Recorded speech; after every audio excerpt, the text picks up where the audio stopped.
Hi, I'm Evan. I've been using the 6-inch landscape fabric staples from Sandbaggy for the past couple of years. You can see I use a lot of landscape fabric here on my farm.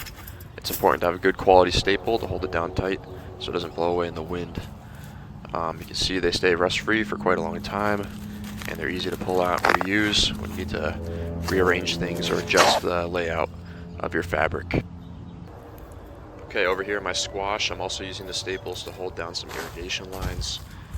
You can see they have a lot of benefits, and they've helped me solve a lot of problems. Okay, and here's some clips of my farm before using this fabric with the staples. You can see just how much of a difference it makes, how much more professional your farm can become when you stack these two products together. I chose to go with Sandbaggy because they have very good pricing, quality, they just make a good product overall.